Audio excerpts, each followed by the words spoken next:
వ్యవసాయ రంగంపై టీడీపీ కూటమి సర్కార్ తీరును ఎండగట్టిన వైఎస్ జగన్, రైతులకు గతంలో సులభంగా దొరికే యూరియా బస్తా కూడా ఇవ్వలేకపోతున్నారు. రైతులు రోజుల తరబడి క్యూలో నిలబడి దారుణ పరిస్థితిని ఎందుకు తీసుకొచ్చారు? మరోవైపు ఉల్లి, చీని, మినుము పంటల ధరల పతనమై రైతులు లబోదిబోం అంటున్నారు. పరిస్థితులు ఎంత దారుణంగా ఉన్నా మీలో కనీస చలనం లేదెందుకు? మా హయాంలో ఆర్బీకేల ద్వారా 12 లక్షల టన్నుల ఎరువులను రైతుల వద్దకే పంపిణీ చేశాం.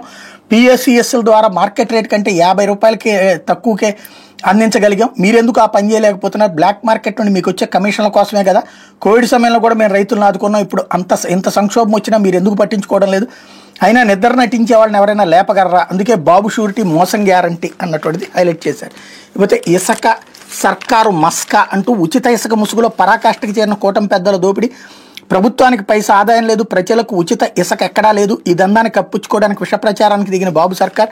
జేపీ వెంచర్స్ 18 కోట్ల డిపాజిట్పై దుష్ప్రచారం. వాస్తవానికి గత చంద్రబాబు సర్కార్కే 100 కోట్ల జరిమానా విధించిన ఎన్జీటీ నాడు నేడు చంద్రబాబు ఇంటికి కోతవేడి దూరంలో అక్రమ తవ్వకాలు. రాష్ట్రంలో పేరుకే ఉచిత ఇసుక, జనం మాత్రం డబ్బు కట్టాల్సిందే. ట్రాక్టర్లు, ఎద్దుల బండ్లకు సైతం ఉచితంగా ఇవ్వనవైన అధికారంలోకి రాగానే 80 లక్షల టన్నుల ఇసుక నిల్వను అమ్మేసుకుని టీడీపీ నేతలు.